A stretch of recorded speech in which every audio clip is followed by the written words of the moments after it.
This is Jerry Mason, the Kickin Lawyer, and I'm inviting everyone to join us every Tuesday at 5 p.m. on the Kicking Lawyer fan page on Facebook for Law Talk Live, where we discuss business, politics, current events, and the law. If you miss the live version, you can watch the playback on YouTube or listen on your favorite podcast platform.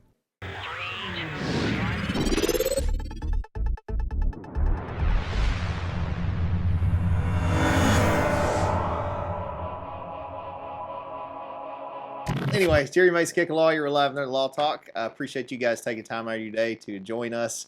Don't forget to like, follow, subscribe to the content. We're on all the platforms, the social medias and whatnot. We're on TikTok. Got a good following on TikTok. They mostly like watching Josh do the dances. All the dances. He gets all the dollars for the dances. And I want to thank, don't forget, NA the band has their album out now. Their single is Wonder Girl. The album is Inside My Head, I think. And it's NA the band on all platforms. So check them out and download it. It's free. It doesn't cost anything. We want to thank Michelle Allen. She's a longtime sponsor for us and is your go-to in the area. If you're going to buy, sell, rent, lease real estate, she'd be glad to help you out. Just visit her. She is a Cry-like affiliate broker and a very nice person. And then Mason's High Octane Martial Arts, been open since '93, just relocated to our biggest location. We'd be glad to help you guys out. Just visit masonsmartialarts.com. We'll get you started. The Cellar Restaurant Prohibition Bar is located off Square in Covington. We're opening another one in Somerville very soon. It opens at 4 o'clock every day, open 7 days a week. I will be there this evening doing trivia. It's a lot of fun. You can come answer all the questions. And if you need help with your online presence, don't forget to check out Masonite Digital Marketing.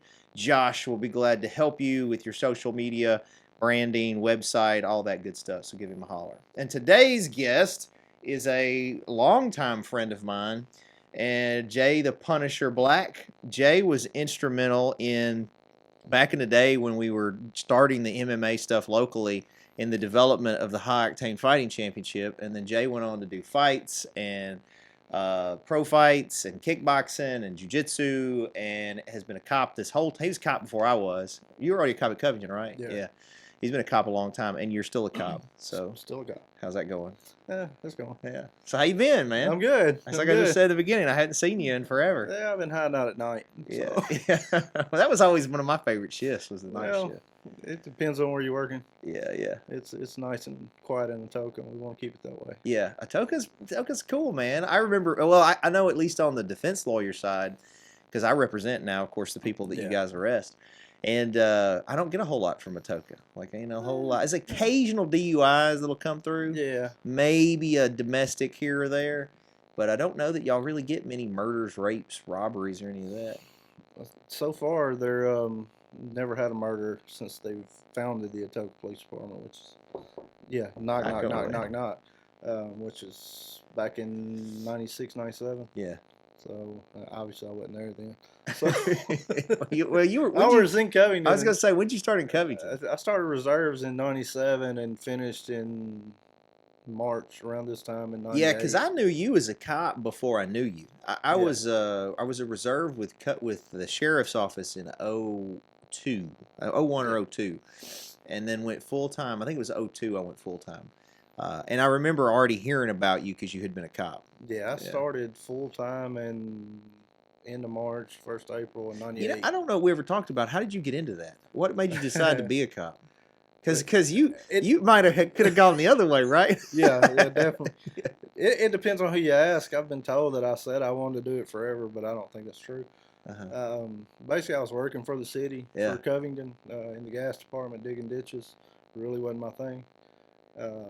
So I had in the paper for a cop or for reserve, and so I went and tried out, and I passed everything. Didn't have a criminal record, luckily. Yeah. So I went and started doing that, and since I worked for the city, when they had an opening, I interviewed, and it was a pretty easy transition. So I got to keep my time from the digging ditches into my police. So it's just a smooth transition into it, and like that was '98. And I was at Covington until 2020, and then I went to Atoka. So I had 25 years with the city of Covington, with the gas and the police, and now I'm going into my 26th year in just law enforcement. Okay. And does Atoka have the same retirement? No, I left. I think it's called a Regions retirement out of Covington. They now have TCRS, which is state retirement. It's the same as the sheriff's office had. And now Atoka has the same thing. Uh-huh. But I just started in it. I'm about 2.5 years in. Yeah. Well, you're still young enough, and now you've got a growing family that's going to make it younger. Before we got on here, I told Jay, I said, I heard you're a daddy again, and then his comment was, well, I kind of always been a daddy. He haven't really quit being a daddy because his kids are all grown. Because you're a granddaddy too, right? Yes. Yeah. How's that? Yeah, that's fun. The new baby's fun. He's 3 months, just turned 3 months old last week. Yeah. Congratulations on that, man. And he's younger than all the grandkids. So they've got their uncle that's yeah, their uncle is the youngest out of them. Yeah. So it's 3 grandkids and a plus grandkid. Nice.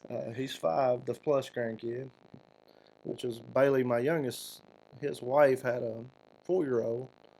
Now he's 5, and so he came along also. Yeah.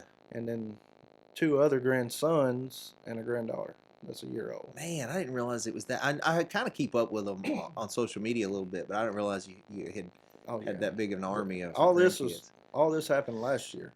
So it's all of a sudden. Bailey had 2 babies in 1 calendar year. Yeah. One in January and one in November. That's doing some work. And then Austin had one in July, and then we got ours in December. So all in the same year. All in the same year. Well, I commend you on that, man. I don't have the grandkids yet, but I know Austin. That you know of. Yeah. I mean, honestly, old Jude, man.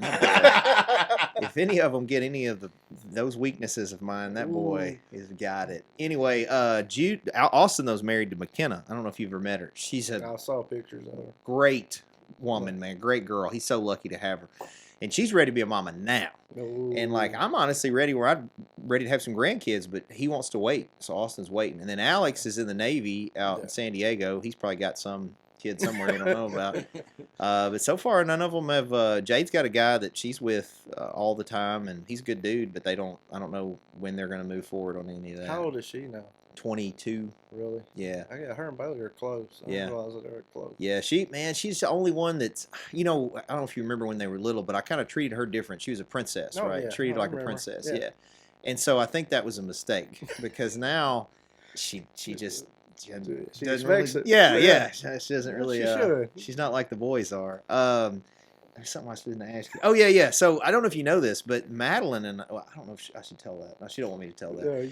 Yeah, we're trying to. Let's just say we're working on something, but I had gotten fixed, and then I went and got refixed, which was an experience. I know. Let me tell you. Oh, did you? That's right. You did the it same too. guy. Yeah, that's right. I forgot. That's right. Man, that is such a shady setup that dude's got. So I forgot you're the one that sent me there. Yeah. You're so welcome. I got Jay and I both had gotten vasectomies, right? And then we got the fix, the reversal, right? So I was talking to where to go, who's a good guy to go to, and it sounded like a black market thing. It's straight up shady. Like if you hadn't have gone, I remember vividly when I was in there, it was so shady the setup, I would have left. But because you had done it, I was like, I guess he knows what he's doing. Because what dude does is you walk in this waiting room, and there's a card on the counter that says the doctor will be with you in a moment. He's in surgery. And there's nobody else there. So you're sitting there. And then all of a sudden, out of this mine was on the right. Out of the right room, this dude comes limping out. Got his family with him where he didn't had the procedure. And then the doctor all of a sudden is in the lobby area. He's like, hey, let's fill this paperwork out. So you fill the paperwork out. He takes the rest of your payment or whatever. It's all cash he wants, right? And then he goes into the other side that's a waiting, that's like a conference room. And he brings you in there, and then he gives you the spiel real quick about this is what we do. You want a pill, da-da-da-da-da. And because I had never had an anxiety pill before, and I asked him about it, and it threw him off because he was like, you want it or not? Like, he just didn't want to talk about it. Then he takes you straight into, connected to that room, an operating room. And I'm sure the other side's the same way. I don't know. And he's the only dude in there. Yeah. So it's the one dude. No. So he preps you and then he wants to pray over you. So he prays over you and then gets to hacking on you and does the deal. And I was awake the whole time. Man. Right outside Muskogee, Oklahoma. Yeah. It's exactly because I had to play the song. So was your experience as mine was pretty traumatic. Well, I didn't want to tell you all that. Oh yeah, thanks, Jay. That was terrible. I gave you the facts. It worked. Yeah, well, oh, so yours did work. Yeah. Good. Well, mine didn't. So Really? yeah, I went and found out it didn't work. Oh, that sucks. Yeah, they think that it might have been that it may have worked like at the very beginning, but that then scar tissue developed, and so Yeah. it didn't work. So and they don't recommend that I do another one. So it is what it is. Yeah. Well, I mean, at least you got the story. I wish I didn't have the story. I mean, you literally looked down and I saw my insides. That's Well, not, you're not supposed to see your own insides. I would. I'll show you a picture later. I got a picture. And then I walked out and had a McDonald's straw hanging out. He puts a McDonald's straw in it with a safety pin. Yeah, which he then sent. I photos sent to them me each. I and sent them Justin. pictures. I Yeah. think he showed me. Yeah, I think he showed me. Yeah. Just Yeah, that I picture still- alone yeah. caused me pain. Just looking at it. I still have it. You can see mine too, John. No, that's man. okay. That was rough. Yeah, it did. I need to get up and adjust just talking about No, it. yeah, I'm sweating. Like, I'm starting to sweat over here Yes, thinking about that's it. rough. I told Madeline that was the purest, most love I think I could show anybody. Yeah, it was definitely an experience. Yeah, because I think it took, what was it, an hour or two? Yeah, A couple hours. The worst part was like 30 minutes of him numbing everything. That, to me, was the worst. And then he got down there and I had because it was so long. Mine has been like 16, 17 years. Not talking that. about the No, I was length talking about between the surgeries. Yeah, I'm talking about the surgery. No, that was not a problem. Anyway, so he gets down there and he goes, He said, what did I can't remember what he said, but one of the vas deferens tubes was connected inside. So he goes and yanks. "Nope." And I felt it up in my throat. Yeah. And he goes, "Sorry about that, but I knew if I told you you'd jump, I had to get it loose." So he like loosened it from tissue inside, so he had enough to tie that thing back up. Ooh, y'all got me sweating over here Yeah. just hearing Yeah. about it. I'm sorry. We got lots of folks watching it too to hear about our Whoops. This experiences. is the most views we've had in a while. Sorry, y'all. Don't ask me. If you're watching and you got somebody that wants either a vasectomy or a reversal, I am not the guy to talk to about it. Well, I mean, you can call me. I'll recommend the guy. Yeah. Oh, well, I'm not saying he's not a good dude. I'm just saying the experience was rough. Hindsight, I probably should have been put to sleep. Michelle Allen says she was not prepared for this conversation. Well, look, on a positive note, while we were there, so my wife decided we needed to go to Tulsa Mm-hmm. because Wicked was playing. That's right. I'd never seen it. Well, highly do not recommend going to Tulsa After having a the day surgery. after having Yeah. the surgery, wearing jeans. Mm. Not recommended. You should probably use the ice and just chill. Yeah, well, I was in rough shape. I was wasn't going too. nowhere. We stayed an extra. You have to stay, I think, a day, right? Yeah. It was a day, which it was all such setup because even the hotel we Yeah, the stayed hotel in. knew. Yeah, the hotel knows what's up. They're like, "Oh, you're here for that." Yeah. But Madeline made fun of me because the one guy that we saw limping out when I was going in, he was in the same hotel, of course. Yeah. And that morning, my morning after, he was outside like walking laps around the thing, and I was like, Madeline's like, well, "He's not having a problem." Yeah, well, he didn't listen to the doctor. No, he didn't. I couldn't walk Yeah. nothing. I didn't get up out of the bed for a day. It was traumatic. Yeah, and then I took my own McDonald's straw out. That was an experience. Josh recalls the pictures and all that. Yes, the best pictures Yeah. ever. For those that don't know, the drainage tube is a McDonald's straw that like Yeah, folds into. It's really not a. It looks like a McDonald's straw. It's more rubbery. Yeah, I'm sure it's very professional. Yeah. I was like, this guy's cutting all the corners. While he was doing it, I was adding up in my head what he was probably making, right? Because I know what we paid for it. Yeah. And he said he does sometimes 6, 7 of those a day, Yeah. depending on the day. I was the first one in, so Well, and then he's got 2 clinics. He's got that one and one in like Delaware or Yeah. somewhere, he said. yeah. And he only does those and has like minimal stats, like one dude that helps him clean up a little bit. That's it. Cash money. Hey, if you can do it. But I was recommended by another guy, so that's how I know about it. And the guy that recommended it to me is man, he's got like 7 or 8 kids. Post it Yeah, afterwards. yeah. Well, he told me that mine was 50-50 shot. Yeah. I mean, I guess you never know, but yeah, apparently mine didn't take. So, well, anyway, we can change the topic. Yeah, on that. please. Yeah. Well, let's talk about that though. Being a new daddy.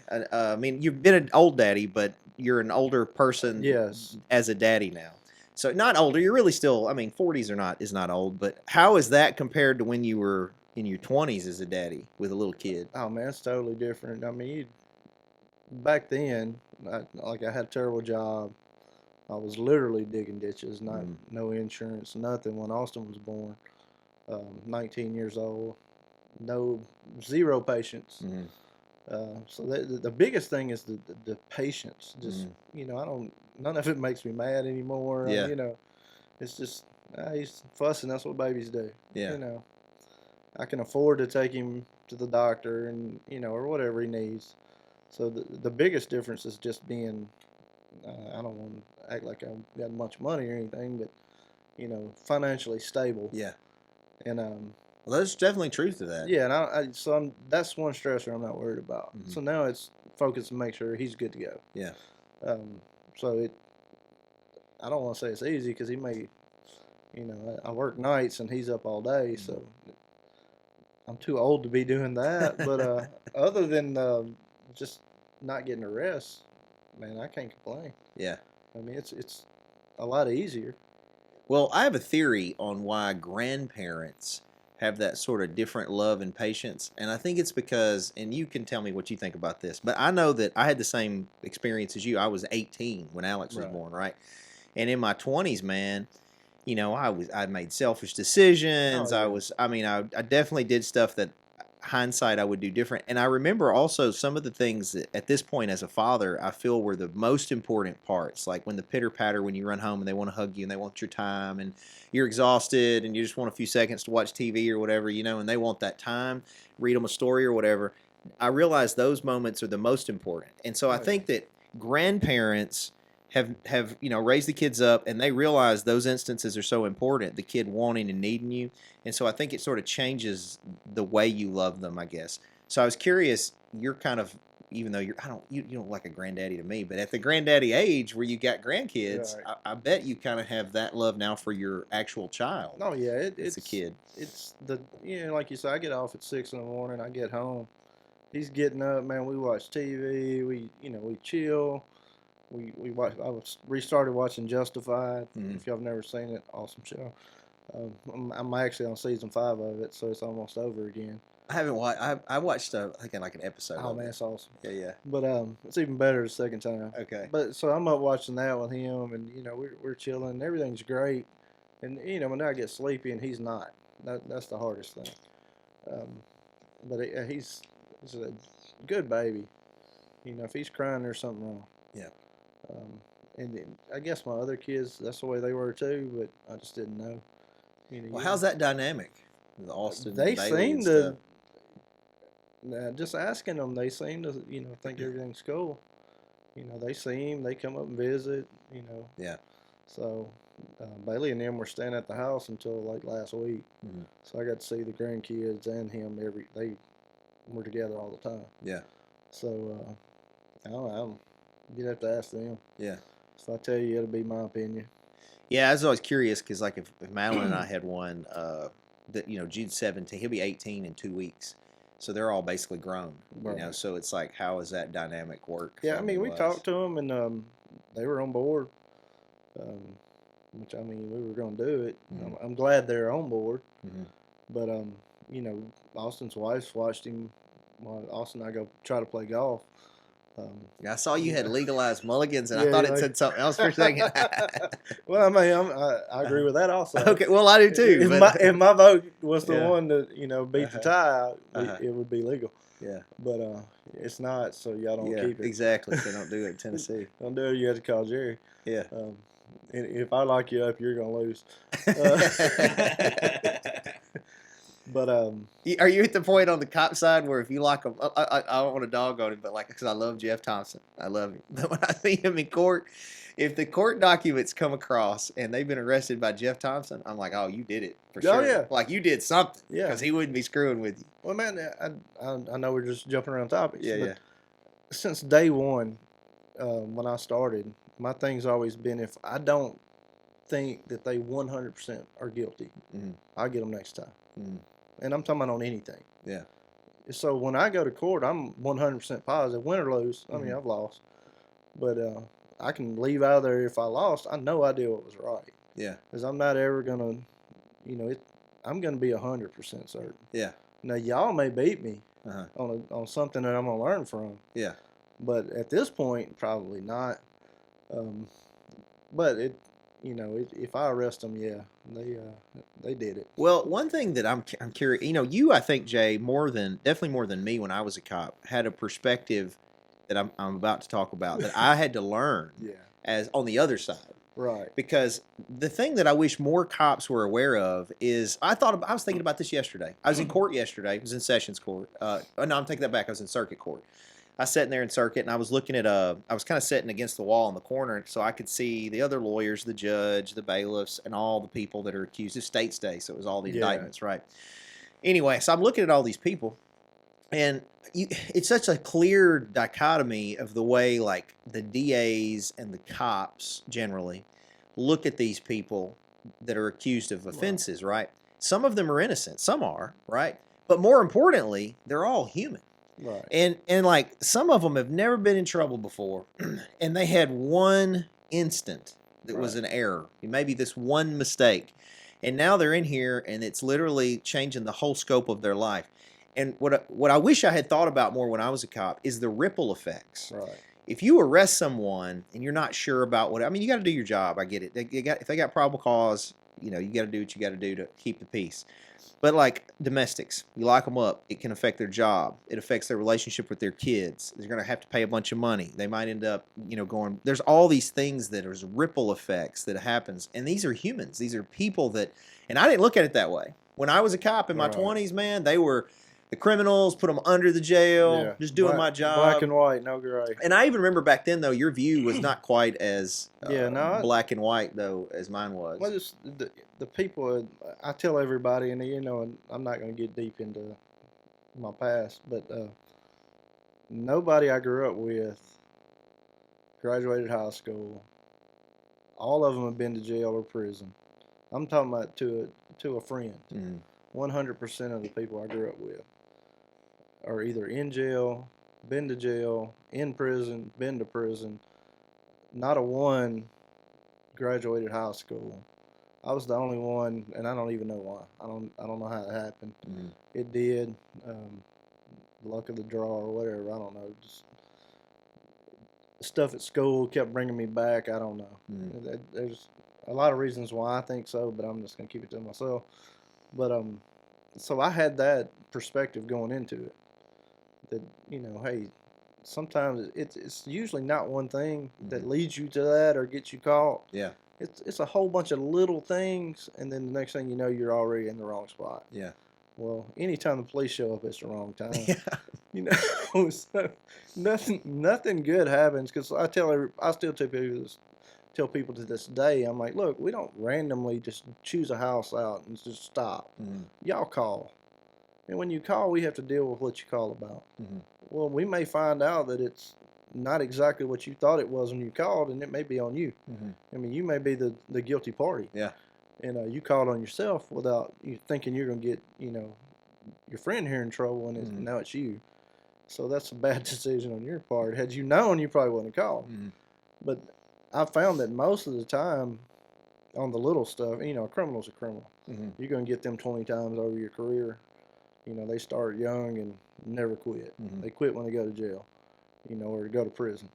But the people that get that one time and they end up in circuit court or, it's a bunch of bad small decisions led them to that one decision where they got caught slipping.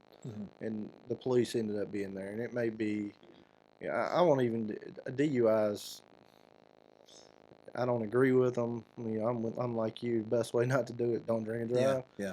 But it happens. You may not realize it. And next thing you know, you hemmed up.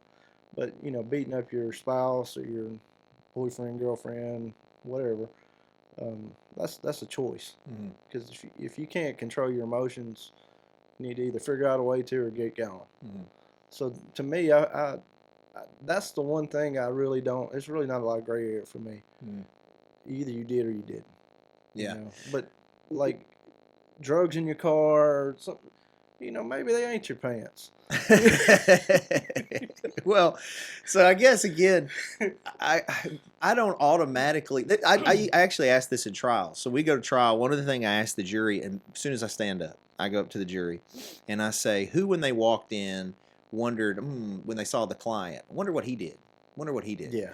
Because it shouldn't be that way. No. Like they're innocent as they sit there. It shouldn't be, oh, I have an assumption that they're guilty and they did something. And even if they're charged criminally, the cops may have probable cause something happened, but it's got to be proved beyond a reasonable doubt. Right.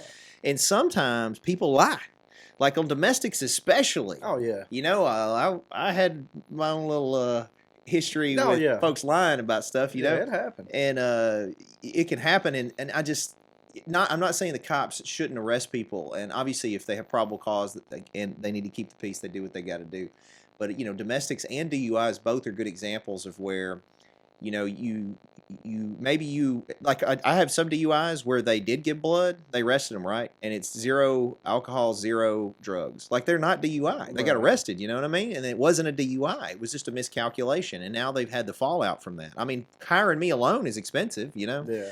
So, I mean, I just have this different perspective on it, and I try to stay in the middle because I know as a cop I was on one side, and I'm trying to not be that defense lawyer that's all the way on the other side. I'm trying to be in the middle line of what's good and bad. I will say this: when we have, like we had he's actually a client. I was sitting there, and there was this guy that walked in, and I forgot that we had represented him in the lower court. And I looked at him, and I'm like, I bet that guy diddled some kids. That's what I thought. He looked like a kid diddler. Hey, and then guess what? He gets indicted on. yeah. Kid diddling. Exactly. Yeah. And I was like, sometimes it fits. Yeah. So I mean, that's a little different. Don't be kid diddling. Yeah, don't do that. That's bad. Yeah. But yeah, I mean, most of everything is gray nowadays. Yeah. In my mind, Do you think that's an experience thing though? Yeah, it's most definitely is. Even as a brand new cop, I had the other perspective. So a lot of times you had to make me arrest you, and I did. A lot of people, but it was their choice. Mm-hmm. But now I try to explain to people, especially like weed and stuff. I know it's illegal, but if you get an 18-year-old, well, maybe they're driving their friend's car and they left a very small amount in there, and you charge that kid in court, and even if you write them a ticket, you're still essentially you're arresting them. You're charging them. They're going to court. Well, that's going to follow them. Yeah. They're more than likely going to plead guilty, and even if they, use a diversion, well then they're done. They can't ever do anything stupid again.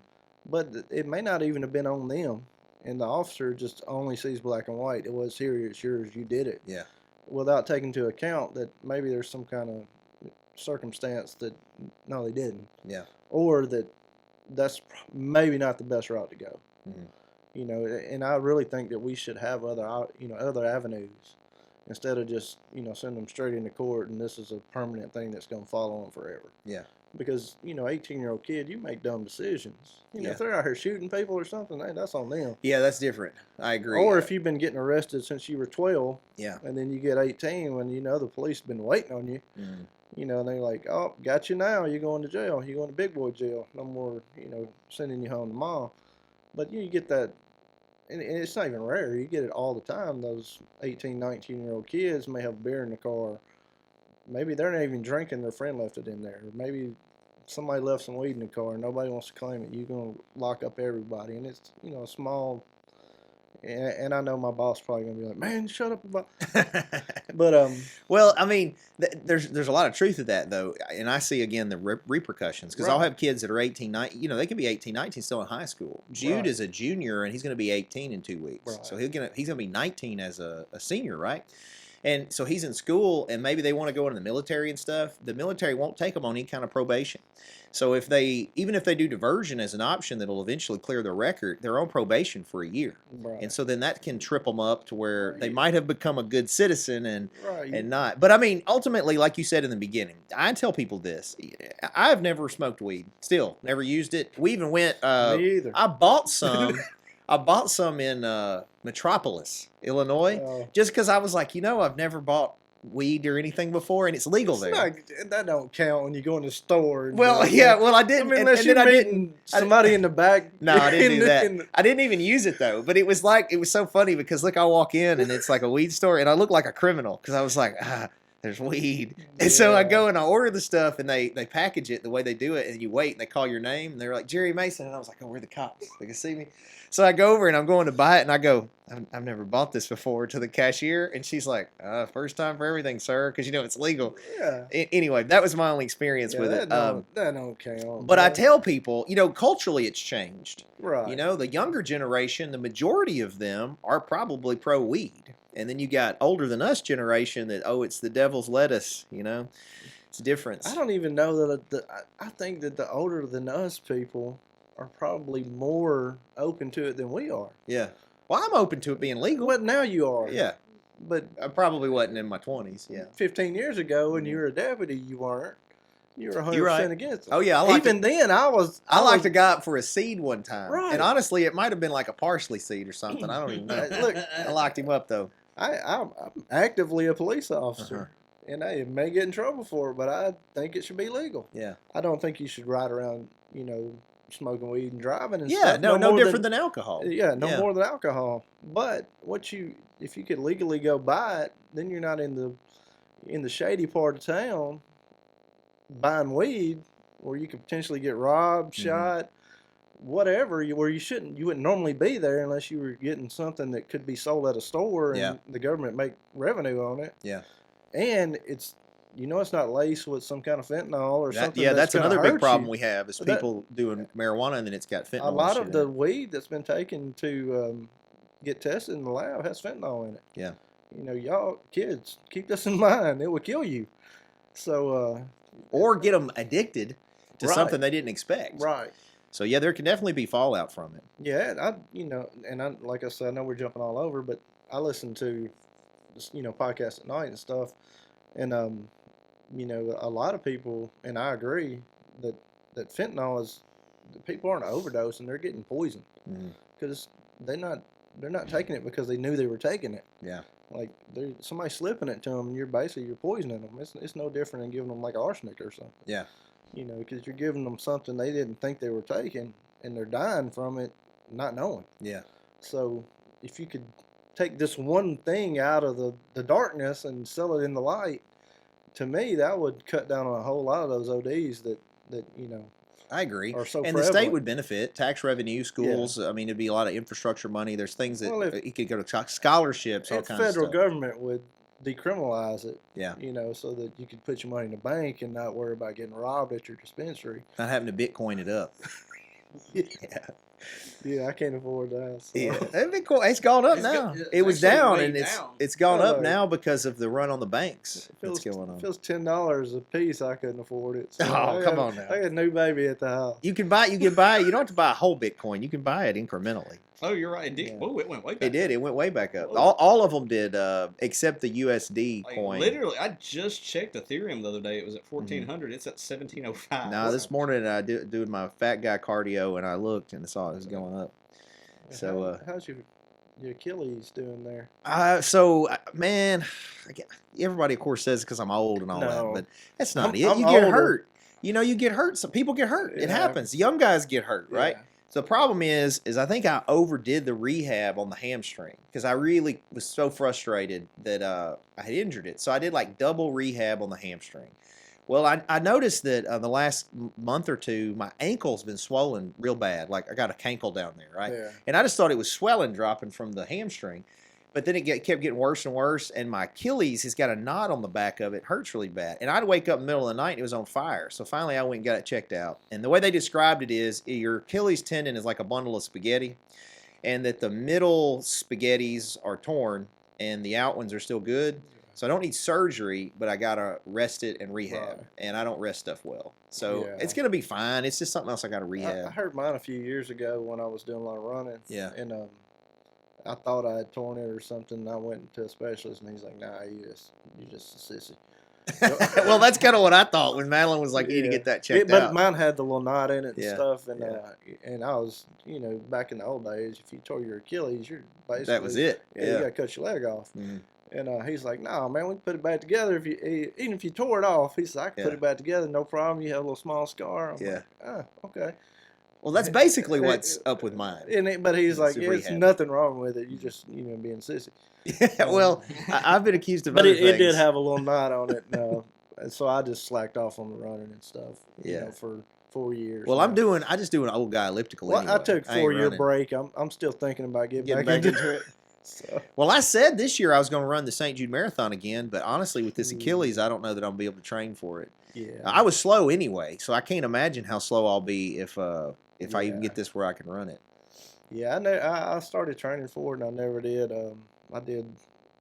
We did like the relay part of it, and my part was like 6.6 miles. Yeah. And it was the last leg.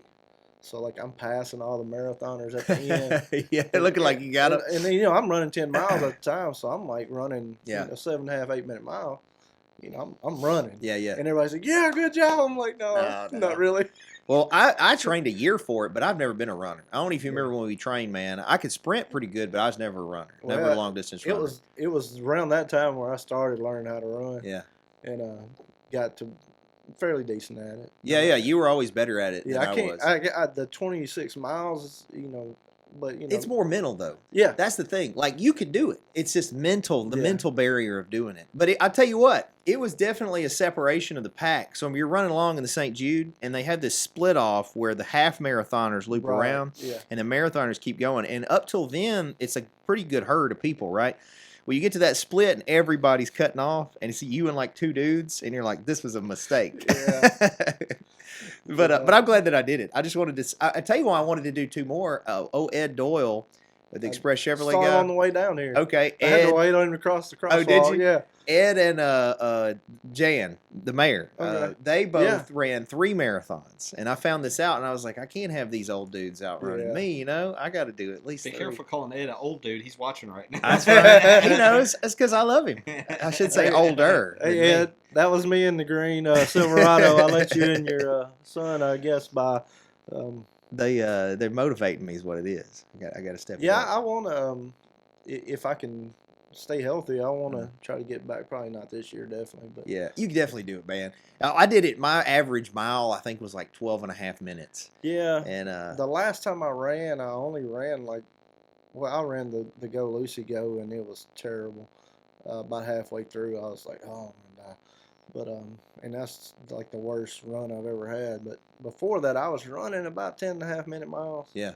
For like 10 miles. Yeah. And, my fastest, I mean, even if I'm doing a short run, it might be a 10, 11-minute mile, like at 3 miles. So I'm just, I'm bigger, and I can tell genetically I'm just always going to be a bigger dude. Well, I think that's. So it's harder. I'm not used to being bigger. So I think that's what's the last few times I ran, I'm used to. I could be like, man, I'm gonna run for a week and I'm gonna lose 10 pounds. Yeah. Now I run for a week and gain 4. No, that's how I am. I'm like, I can look at food and gain weight. Terrible idea. Hey, on another thing though, he's talking about enforcing the law, and we don't have to talk about this if you don't want to, because it may be somewhat controversial. But I've been waiting on somebody to talk with about it. Right? The media has even called me on this. So Tennessee passed the law where you can't cross-dress basically, and as of July 1st, in front of kids or allow your kids to be exposed to it. And I looked at the law. It's an A misdemeanor if it happens once. The second time, it's a felony. It's a felony if the second. So the reason I bring it up, you and I are both professional wrestling fans, right? You've been in the ring. I was accidentally in the ring with Bill Dundee that time, remember? Yeah. Max Bishop threw a chair at me. Anyway, and so we've also we like dressing up, doing different crazy stuff just for fun. And I was in the Rocky play. Well, if this law had been in force when I hurt myself, because Jude stepped into my role. Right. Well, he's 17. Well, there's some cross dressing in that. It fills that law. I didn't think about that. could have been cited. Right. If it had a second weekend where he appeared in there and saw that as a 17-year-old, I could have been charged with an felony over it. Felony. Anyway, I'm struggling with it because I know the purpose. I know that they did it because they didn't want cross-dressing folks, trans folks around the kids. I get it. That's the target. But there's a lot of it's to me, when you start infringing on free speech, and dress is a form of free speech, I think it starts to be a very slippery slope on, well, what about the stuff that you're doing? What about passion plays? Well, I and mean, things, you know? What What if about I don't our like that? Comic-Con? I don't know Yeah, if Comic Con. yeah, I don't know if you saw my wrestling gimmick. I did. That's kind of why I was hitting at it. Well, You were kind of. just think of the low budget Ric Flair. I was gonna say a la Ric Flair. Yeah. low budget. Yeah. You know. Woo! But yeah, my robe didn't cost $10,000. Like more like 10. Uh-huh. But $10. I haven't read the law, but I never thought of it as perspective of a play or something like that. Mm. You know, actually driving up the square, I came out of the rough and I saw the what's Little Shop of Horrors is Yeah. coming up, and that made me think of that play. I've never been to see it. Just to be honest with you, I don't like the movie or Yeah. just It's not a not fan. your thing. That's Yeah. cool. I watched it one time years ago when I was probably 18. My sister and them loved it, and I was like, yeah, I don't get it. Not that I'm opposed to it. I mean, I think it's entertaining. Well, to- it's not to for everybody. Somebody. I had Just seen not me. pieces of it before the year that I was in it. I didn't really even understand what it was about. You know, like it wasn't my thing. It was just kind of Yeah. weird. And then when I got into it, like the music's actually not bad, to be honest. And then I'm cool though. You know, again, I kind of grown into this libertarian view, where like you do you, Jay. If you don't like Rocky Horror, that's great. I support you not liking Rocky Horror. But if you want to dress like a woman, I'm not going to call you ma'am because you're a dude, right? Right. But you can do whatever you want to do. And it doesn't, I don't think it affects me. And I think as far as parenting, I control what my children are around and what they think. And they're going to encounter things in the world that I'm going to have to teach them about and explain, you know? Right. Now, I'm not saying a 3-year-old needs to be confused by a 7-foot tall dude dressed like a woman, you know, trying to read them a book. I'm not saying that's okay, but I also don't think it's okay to cram like certain religious views down their throat when they're 3 years old. You know what I mean? So I just think it's a slippery slope where we start imposing our views on people, limiting free speech for Well, things like that. I'm a big proponent of free speech. Big. I mean, I know a lot of police officers, and you may have been like this. You know, somebody cuss you out or whatever. Man, that's never bothered me. You Yeah, know, they got one MFer. I gave I him. don't- see, I I gave don't- him one. I did. I'm not gonna lie. I was one of them that bothered. Yeah, as long as it's not bothering somebody else. Yeah. You calling me that? I mean, Well, you were more secure than I was because Well, that I was mean, I definitely just- an insecurity I had. you know, I the way I grew up, you know, I wasn't bullied. You know, a lot of cops are bullied, and you know, I not to put you down. I know you said when you were growing up you got into martial arts because Yeah, I was bullied. Yeah. I was sort of the other end. Mm-hmm. I didn't bully anybody, but my friends did, Mm-hmm. and I was guilty by association. But on the back end, I didn't get bullied Yeah. because of my friends. So I was sort of in the middle. Nobody bothered me. Mm-hmm. So I never had, you know, I never felt like I had to poke my chest out because somebody cussed me out. Yeah. And at the end of the day, I didn't figure they could whoop me if they tried, Mm-hmm. especially after, you know, we got into the heavy training. Yeah. And to this day, still, you know, I think every officer should have to learn, I'd say jiu-jitsu, but I say they need to be at least a blue belt in jiu-jitsu. right. And I think they need some striking too, whether Well, it's that's what I was kickboxing, gonna taekwondo, say. or whatever, because it starts standing anyway. Well, I was going to say not just jiu-jitsu, and I know a lot of now it's a big push. Everybody's, you know, every officer should be mandatory jiu-jitsu. Yeah, what if I punch you in the face? I ask people all, and I used to do it when we were at the gym training. Have you ever been hit in the face? You know, how many adults do you probably know a bunch. I know a bunch. Never been hit in the face. Yeah, no, that was the test when we had them come yeah, in. I was Remember? just talking about it the other night. I was like, we get somebody come in first day. Well, Yeah, guess that was, guess who you get to spar? Yeah, exactly. First day they'd come in at the old high octane place for everybody wanted to be a fighter. They all come in Yeah. these young bucks, and we'd put them in there, and Jay or somebody would end up punching them in the face. It was the test to see if they were going to stay. Yeah, that's usually me, you, or Austin, my Yeah. Austin. Or Gunner. Or Gunner. Gunner, Once Gunner got, you know, really good. Yeah, Gunner, But, Gunner come along, man. Yeah. You know, he's a purple belt, I think, Yeah. now. I think aren't you a purple belt? No. I thought you had gotten your purple Well, belt. I got my blue belt in 16 or 2017. Yeah. And I still got it. Yeah, well, I'm technically still a blue belt, so it's fine. I did go to class last week. Oh, I good. missed all of last year, so I'm probably gonna go tonight. Are you going to stands or cross kick? Where are you? No, I go going? to cross Cross kick. We're an affiliate of Memphis. Is that? But they're not in the same place now. No, they're down past the ATA place in Atoka. On on like near Commercial. that sign. Oh, okay. So it's down on Commercial Drive It's on all the the way other at the side. end where Okay. that church is. Yeah. They're the first two. It's the same building as the church. Okay. So they moved from the highway down to there. Mhm. Just did a better deal. Yeah. I don't think Well, I it's think better Robbie location. Black, he's got USA Karate over there now. Yeah. I That's think it's in Robbie the same Black. building where we were. Yeah. But yeah, they do jiu-jitsu and stuff there. I don't know Krav Maga. Uh-huh. I don't want to talk bad about anybody's martial arts because I don't know anything about it. Yeah. Me, I like punching and Yeah. I know what you like doing. You were always a good boxer. You were good I- jujitsu too, but I remember your hands were good. But I think going back to officers, and the reason why I say that they should be proficient, at least get punched in the face and learn how to train, because in my opinion, it stops you from overreacting. Because you tell me you're gonna do whatever to me, and then I'm like, okay, I don't believe you. And if you get close enough to do it, then I agree. I think you also have better control when you do use force. right. A lot of people think that you learn that stuff and it's going to make you more violent, but what No. it does is it teaches you It's the awareness. opposite. It's Yes, exactly of the how to opposite. control and not hurt them. Maybe if you have to. In my opinion, like I say, it's my opinion. I hadn't done a study. I think when an officer hurts somebody and they throw that extra punch, it's because they let their emotions get them and they're scared. Yeah. They've never lost a fight in a controlled fight. Mm-hmm. So they don't know how they're going to react. They don't know what's going to happen if they get punched in the face. Anyway, so instead of letting that happen in a controlled environment to where you can react to it and you can build your confidence, it happens to them in live, on the street. They overreact because they're scared. Well, once you get scared, when do you stop? When you get tired? Yeah. Or when you get them in custody?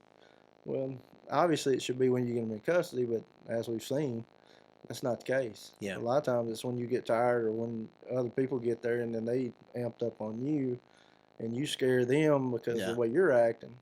And to me, it's, I don't care what you tell me you're going to do. I don't believe you for one. But for two, if you try to do it, then we're going to find out. Yeah. And once I win, then I 100% am going to win. On the street, maybe not in the cage because obviously I've lost. But on the street, I don't have an option to lose. So I've got to win. Yeah. But once I win, I'm done. Yeah. I don't need the extra punch. I don't need the extra kick. I don't need to do anything to you except for get you in custody. And once I do that, I won. Now it's y'all's job. Yeah. It's up to the courts to, tell me whether I was right or wrong. Well, obviously, I'm going to think I was right. We're going to go back to my 100%. Yeah. I'm not going to do it unless I think I'm right.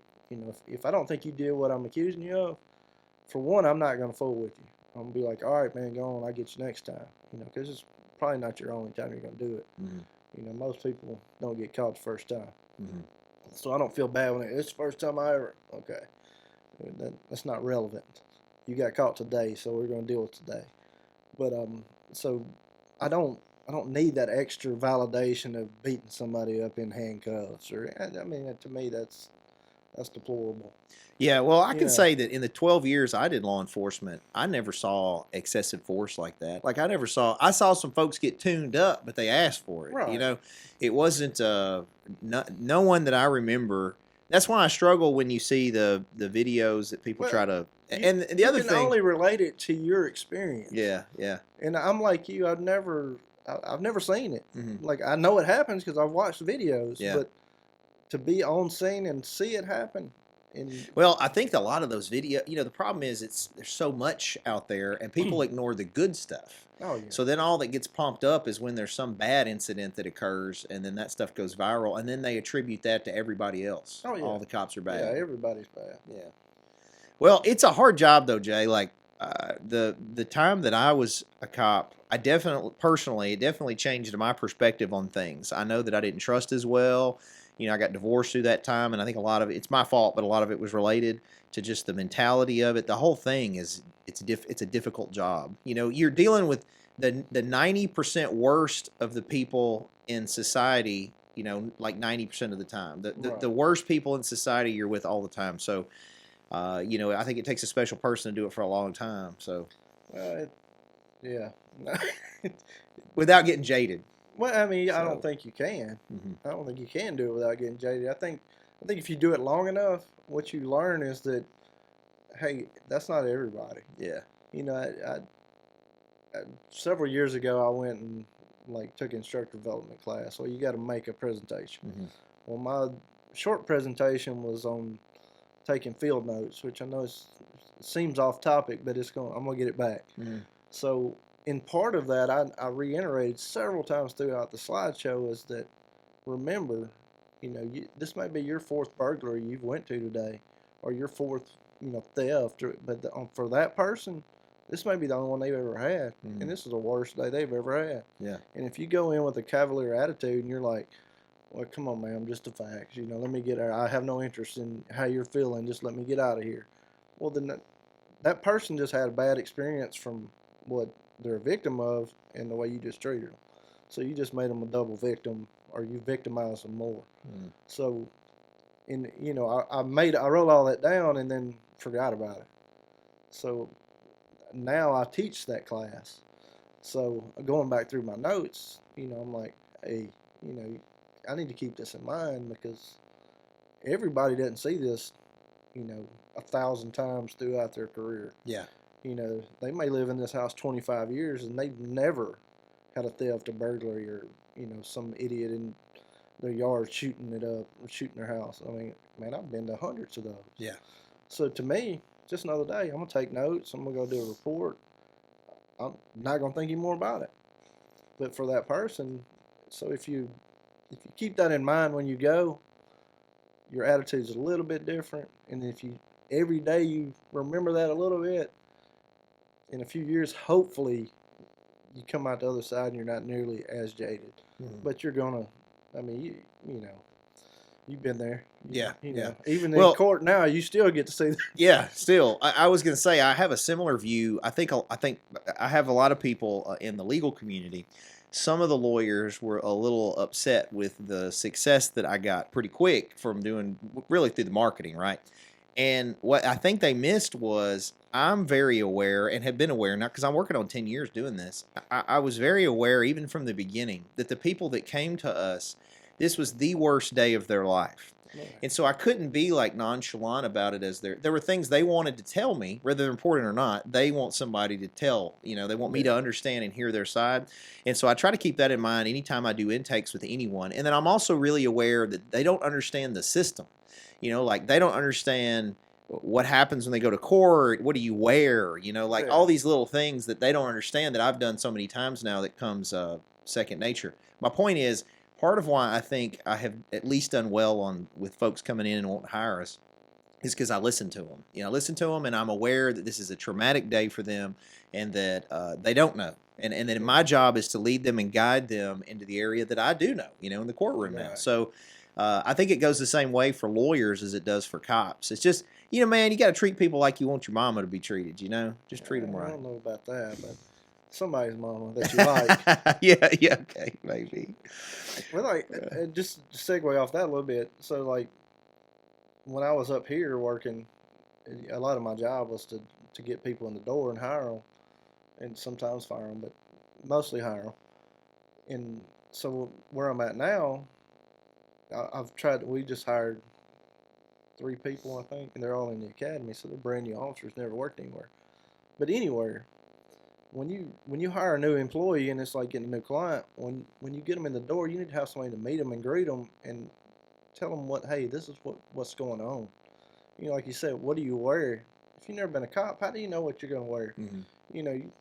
Do you just come in with a gun in your waist like on TV? Yeah. Am I undercover? But I've tried to explain to them, it's like, man, I don't care what age this person is. Everybody's anxious when they start something new. Yeah. Especially a field like that, where you might get shot tonight. I mean, hopefully not, but it's possible. If you don't walk in with that, if you don't got your stuff together, it may happen. Yeah.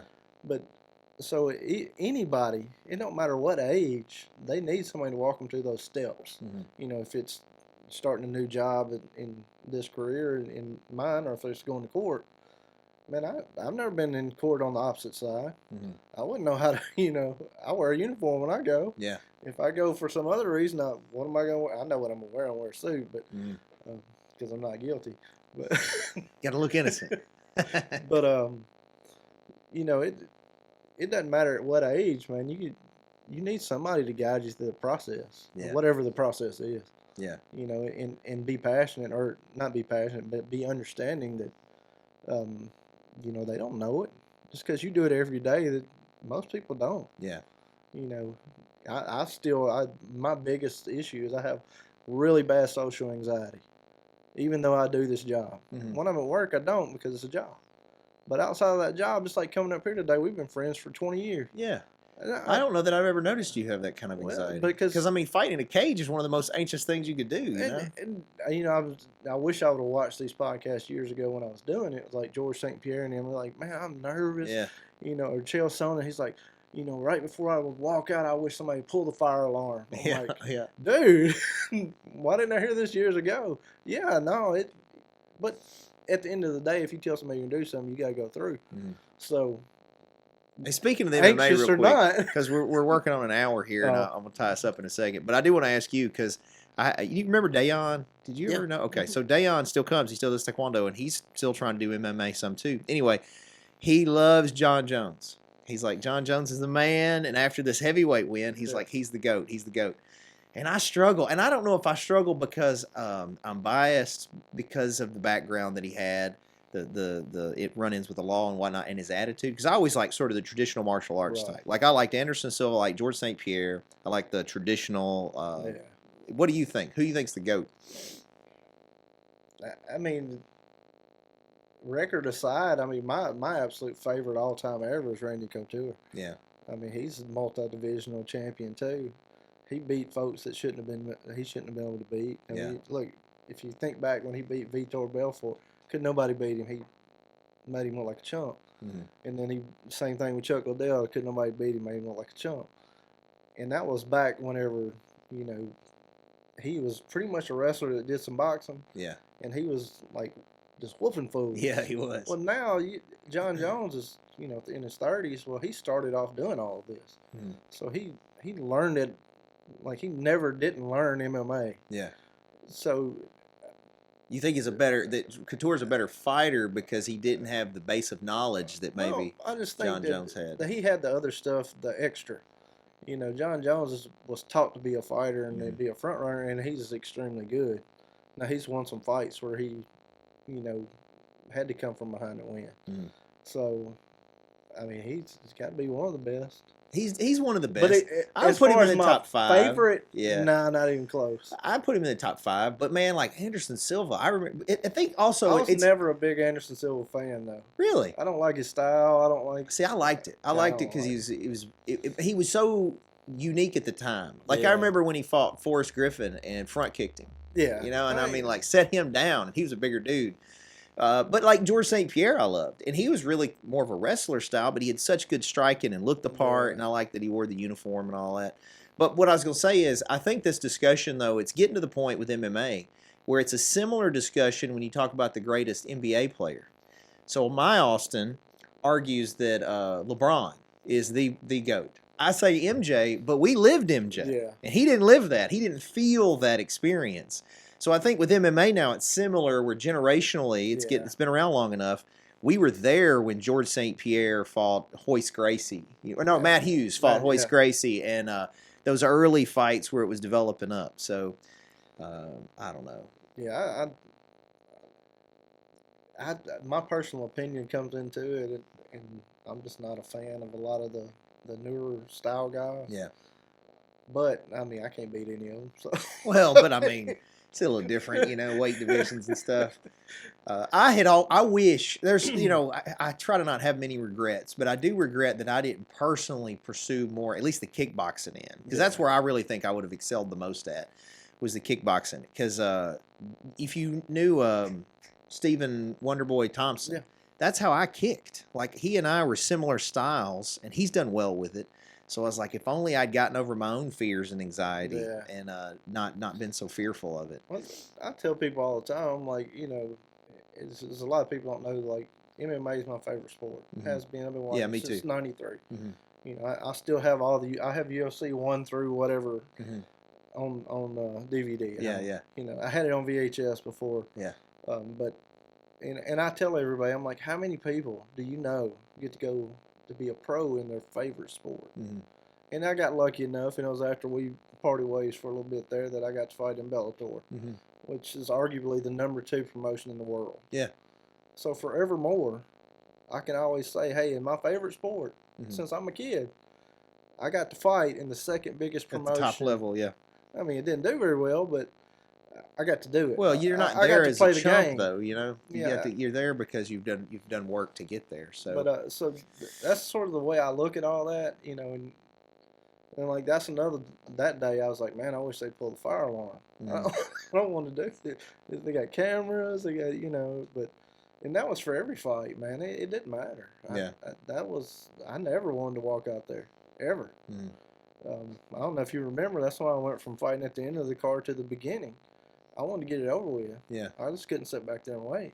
Yeah, well, you know, I fought that first pro fight I had was in West Memphis, and I didn't see the guy before the fight. Now, I didn't know that. I can't speak ill of him because he's not with us anymore. But I didn't know that he was the whole thing was set up. It looked like a setup. Anyway, I was so nervous, I almost didn't fight because I didn't see the guy. I went and weighed in the whole deal. Yeah. Did the blood? I had done the blood work, whole thing, right? I ain't seen the guy, and he's like, "Oh, don't worry about it. It's gonna be fine. We got it." And I was like, "I at least want to see the guy, you know." Yeah. And so then we get there, and then even when I remember getting into the ring, and I remember the guy was he didn't even have like MMA shorts on, like you know. I was there. Yeah. Oh yeah, yeah. We So went to yeah, that's right. watch. You cornered. Yeah. Were you No, there? I didn't corner. I thought you cornered we me. watched. Anyway, he's getting in the ring, and he had like shared some. Yeah, he like shared somebody's gloves, but even they then, marker on their shirt for the team. yeah, even then, I was like, oh man, I don't know. Maybe it's a surprise. Yeah, you know, yeah. maybe he's like a 7th degree black belt or Yeah. something. And then, no, man, he didn't need to be in there. But anyway, I mean, I got the anxiety from even that one, where you would have thought that I'd just be like, I'm gonna walk through him. Oh, Danny Abadi literally threw his dude out by the neck. Yeah, you know that he yeah. had in there. I mean, I allegedly got into a bunch of fights on the street when I was growing up. There's no video cameras. Yeah, so I don't allegedly. think allegedly. There's no internet. But even going into a fight, I'd never really lost. I never got beat up on the street. Mhm. I mean, I don't know if you ever win because I had a bunch of black eyes and cuts. But like when we went to Bill Street, we never seen that guy until Yeah. literally I didn't know That's who I was true. fighting. Yeah. All I know is this dude's like some kind of kung fu ninja. Yeah. Cain walking the earth. But I didn't want to fight. And I'm like, man, this is stupid. Who does this? Yeah. But Well, hindsight's is all good times. I mean, I'm glad that I was involved in it, and you were very instrumental in the high octane thing. Like the shirts that we had for years that people loved, you were the one that come up with the logo, Well, or not the logo, not but the logo. the saying on the back from Napoleon Dynamite. It's a very terrible take on it. The more I quote movies, the more I figure I'm wrong. But they're my version of the quote. Yeah. And you can, it's close enough to where you know where it came from. Yeah. And but I get called out on it all the time because, I know you're running out of time, but so I like to drink old fashions. Okay, I didn't know that. You make a good one in the cellar. I don't know if you had them. You gotta come get it. Okay. So everywhere we would go, I normally always like, Yeah. this is just to go to. Let me see if you can make a good drink. Let me get old fashioned. So Hefner and I were friends for 15 years or whatever. He moved to Texas. We still talk, but so we went on a cruise. Well, Hefner made me watch this stupid movie, and I can't remember the name of it now. But anyway, there's a line in there. It's like, they're in an airplane, and he tells the guy, "Go in the back and make me an old fashioned, but don't make it so sweet, like Daddy used to make," or something like that. So anyway, we get on the cruise and we like tell the bartender, we do the whole little scene. And the bartender's my daddy dad. It's like, well, okay, still make me old fashioned because I've already been drinking. And so we go back and I let Catherine watch the movie and the line's not even close. That's what your memory was. Yeah. So, but I still use the same exact line when I say it. And so that's how my movie quotes go. They're usually not. There's just an ounce of truth. Or maybe relativism It's pretty much I just make it up. Yeah, yeah. Hey, man, whatever works, brother. When I grow up, I may be a comedian or something. You don't know. You can still do it. We got open mic night at the Cellar. Yeah. You should. It'll Hey, be look, the you last couldn't- one y'all had. No, I was gonna say you couldn't have been any worse than what we had. Man, this one dude, the night we did it, we had the first couple we hired professionals, right? But their type of comedy maybe didn't fit the crowd we had. And this one guy, I felt bad for him because he had some colorful jokes, and it was an older crowd. And he even said, before I say this joke, I want to make sure y'all are okay with it because it gets kind of dark. I thought it was hilarious. Yeah. Well, what's the joke? Yeah, so he goes, so anyway, he asked permission first, right? You don't ever do that. About could he do the joke? And they were like, oh, yeah. So he's like, all right. So he does the joke, and these people get up and leave. They like walk out on him after doing the joke. Oh. I'll tell you the joke afterwards. I thought it was funny too.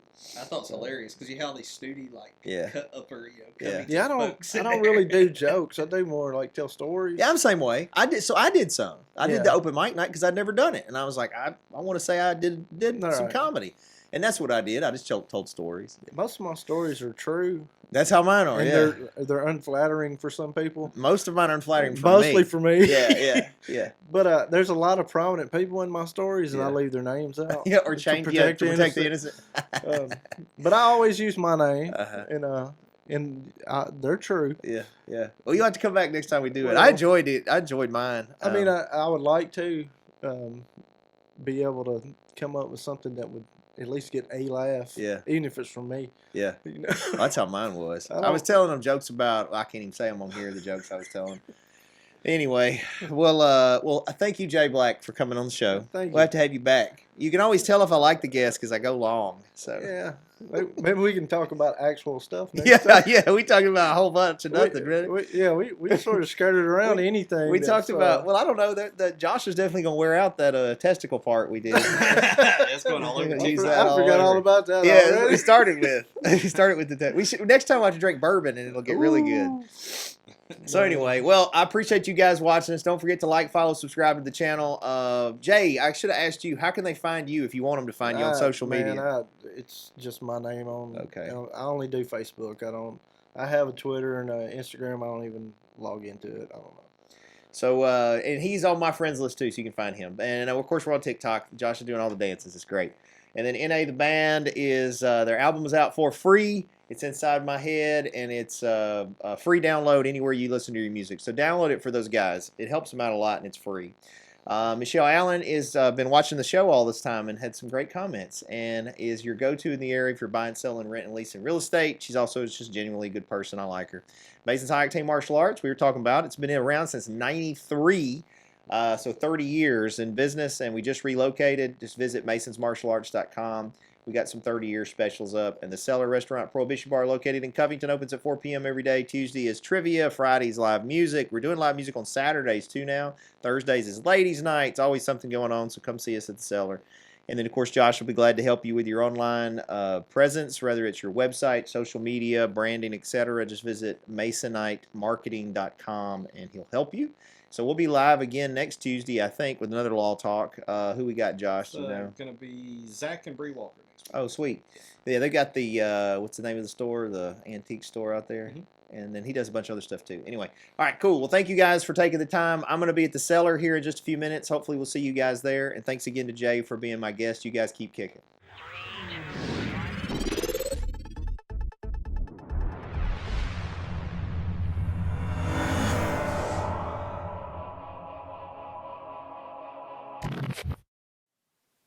Thanks for watching, guys. Just remember that this is not legal advice or investment advice or business advice. This is for fun and entertainment purposes only.